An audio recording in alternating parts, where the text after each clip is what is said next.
Welcome to the Money Habit. This is where we turn AI and smart money strategies into your path to financial freedom. If you are watching this, there is a high probability that you did everything you were told to do. You went to school, you got the degree, you landed the safe job with the benefits, you bought the house or signed the lease on the nice apartment. You are, by every traditional definition, middle class. So why does it feel like you are drowning? Why does a six-figure salary today feel like what $50,000 felt like 10 years ago? Why does checking your bank account a week before payday induce a mild panic attack? You aren't crazy, and you aren't alone. You are caught in a specifically designed economic architecture known as the middle-class trap. It's an invisible ceiling that keeps high earners broke and hardworking people stagnant. Today, we aren't just going to complain about the economy. We are going to deconstruct exactly why you feel broke using the latest 2025 data, and then we are going to hand you the blueprint to break out of the trap using the leverage and strategies the wealthy use to leave the middle class behind. Before we dive into the solution, we need to build a foundation of truth. Here at The Money Habit, we don't deal in feelings, we deal in data. And the data is screaming one thing. The rules of the game have changed, but most of us are still playing by the 1990s rulebook. I want you to understand that if you are struggling right now, it is not necessarily a failure of character. It is a mathematical certainty of the current economic environment. We've analyzed the numbers, and the shift is massive. Recent data from 2025 shows a disturbing pattern. About 55% of middle-income adults now rate their financial situation as not so good or poor. Compare that to early 2021, where that number was only 33%. In just 4 years, the majority of the middle class went from feeling stable to feeling poor. Why should you trust what we're explaining today? Because we look at the macro trends that your employer and the news won't tell you. We look at the gap between productivity and wages. We look at how AI is reshaping the labor market. The goal of this video is simple. We are going to validate why you feel like you're running on a treadmill that's moving too fast, and then we are going to show you how to step off that treadmill entirely. If you want to stop trading time for money until the day you die, you need to understand the trap first. Let's start with the cold, hard math, because numbers don't lie, even if politicians do.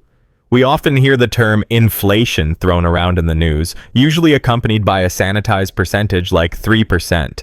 It sounds manageable. It sounds boring. But let's look at what the inflation hangover actually means for your wallet right now, because the official numbers are masking a brutal reality. Since 2020, cumulative prices are roughly 25% higher. That means 1/4 of your hard-earned money has simply evaporated into thin air. But here is the critical nuance that most reports miss. That 25% is an average across everything, including things you don't buy often, like televisions or software.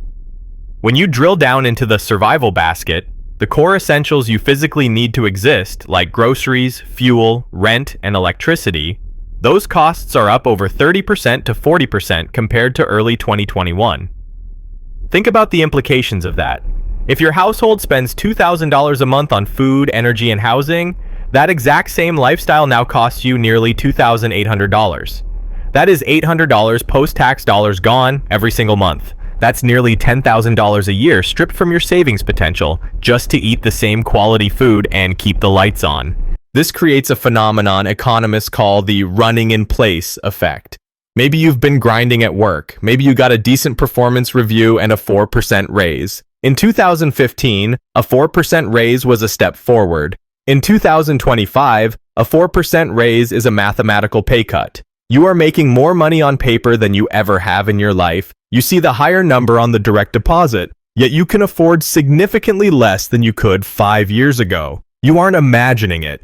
We are also dealing with shrinkflation, where companies quietly shrink the size of the packaging while keeping the price the same. You are paying more to get less. This is the inflation hangover.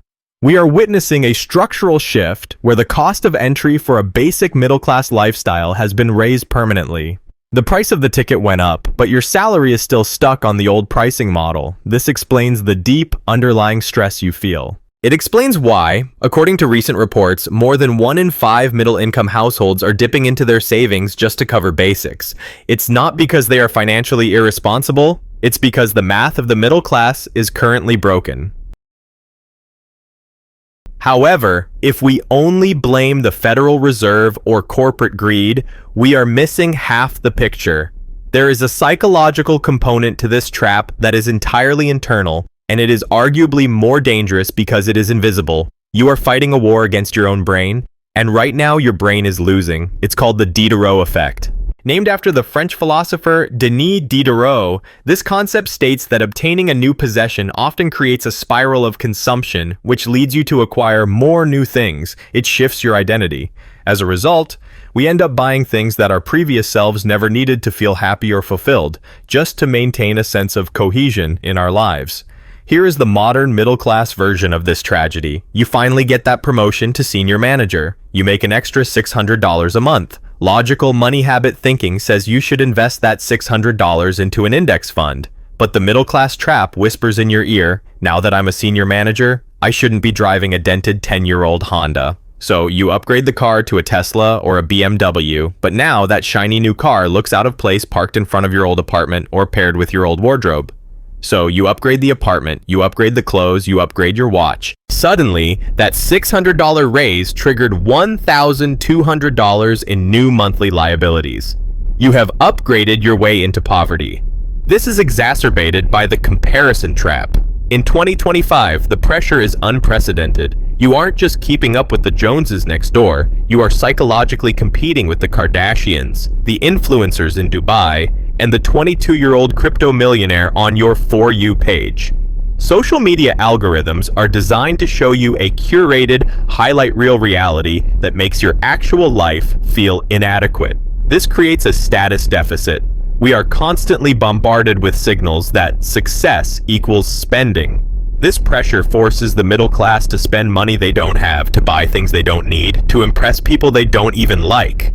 This psychological pressure is why 55% of people feel their cost of living is still rising even when they get raises. It's not just the price of milk, it's the price of status. And in the middle class, status is the most expensive subscription you are paying for, and it has a 0% return on investment. When the brutal math of inflation collides with the psychology of status, the result is the third and most lethal part of the trap. The debt cycle. This is the mechanism that locks the door and throws away the key. Let's look at the data again because the trend is alarming. In 2021, nearly half of all credit card holders, 47%, were paying off their balances in full every single month. That is a healthy financial habit. That is using credit as a tool. Fast forward to 2025. That number has plummeted to 29%. This means over 70% of people are carrying a revolving balance, paying interest rates that are often upwards of 20% or 25%. We are seeing a massive rise in buy now, pay later services for basic consumer goods. People are literally financing their groceries and sneakers over 4 easy payments. This is the transition from using credit to being owned by credit. When you carry consumer debt, you are effectively engaging in reverse investing. Instead of your money earning 8% in the market, your debt is costing you 25% to the bank. You are swimming upstream against a current that is stronger than you are. But the real cost isn't just the interest, it's your freedom. When you have a $500 car payment, a $300 credit card bill, and a mortgage that pushes the limit of your income, you are effectively selling your future time for today's comfort. You are locking yourself into your job. You cannot quit a toxic environment. You cannot take a risk on a new idea. You cannot start a business, and you cannot pivot to a new career because you have a monthly nut to crack that is terrifyingly high. These are the golden handcuffs. You might look successful on the outside. You have the nice house, the leased car, and the designer clothes.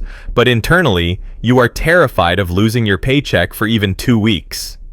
About 17% of middle-income adults now report trouble paying their rent or mortgage. That is a statistic that should be 0 for the middle class, yet here we are. This debt cycle is what keeps you stagnant. It keeps you compliant. It keeps you working a 9-to-5 that drains your soul because you literally cannot afford to stop. The bank owns your time before you even wake up in the morning. Okay, take a deep breath. We've covered the trap, its inflation, its psychology, and its debt. It's heavy. But now, let's talk about the escape hatch. How do you get out? The answer lies in one word: leverage. The defining characteristic of the middle class is that they sell time for money. The defining characteristic of the wealthy is that they use leverage to make money. In the past, leverage required millions of dollars. You needed to buy a factory or hire 100 employees. Today, in the age of AI and digital economies, leverage is permissionless. To escape the trap, you must shift your focus from "how do I get a raise" to "how do I build an asset?" Stop the bleeding. You have to opt out of the status game, drive the old car, wear the basic clothes, aggressively pay down that high-interest debt. You cannot build wealth if you are paying 25% interest to a bank. Productize yourself. This is where the money habit comes in. We talk about AI not because it's a fad, but because it is the ultimate leverage. You can now use AI to do the work of a copywriter, a coder, a designer, and an assistant. You can start a side business with zero overhead. Buy assets, not liabilities. The wealthy buy things that pay them. The middle class buys things that cost them. If you have $1,000, don't buy a new phone. Buy a fraction of a Bitcoin, buy an index fund, or invest in a course that teaches you a high-income skill. The goal is to detach your income from your time. Even if it's just $50 a month from a side hustle or dividends, that is $50 of freedom. That is $50 you didn't have to trade your life hours for. You need to move from being a consumer of the economy to an owner of the economy. That is the only way to outrun the 30% inflation on essentials. You cannot outwork inflation, you have to outinvest it. The middle class trap is real, and it is formidable. We have walked through the math of inflation that steals your purchasing power, the psychological Diderot effect that tricks you into overconsumption, and the debt cycle that shackles you to your job. The system is effectively designed to keep you working, spending, and borrowing until you are too old to do anything else. The feelings of stress, stagnation, and anxiety you have are not in your head. They are supported by the data. But here is the most important thing I will say today. You have a choice. You can continue to play by the old rules, expecting a salary to save you, blaming the economy, and hoping things get better. Or you can choose to adapt. You can choose to wake up. You can blind your mind to the consumerism and opt out of the status game. You can aggressively pay down your debt to buy back your freedom. You can use the new tools of this era, AI, digital leverage, and financial literacy, to stop being a consumer of the economy and start being an owner of it. It won't be easy, and it won't happen overnight. It requires discipline when everyone else is splurging. But the alternative is staying in the trap forever, running on a treadmill that never stops. And frankly, you deserve better than that. If you found value in this deep dive, please do me a massive favor. Hit that like button so YouTube shares this truth with more people who need to hear it, and share this with someone who's serious about getting ahead in 2026, not just talking about it. Leave a comment below telling us what is one status symbol you are willing to give up to buy your freedom. We want to hear your story. And most importantly, subscribe to The Money Habit and hit the notification bell. We are building a community of people who are refusing to settle for the trap, and we want you to be part of it. Thanks for watching The Money Habit. We'll see you in the next video.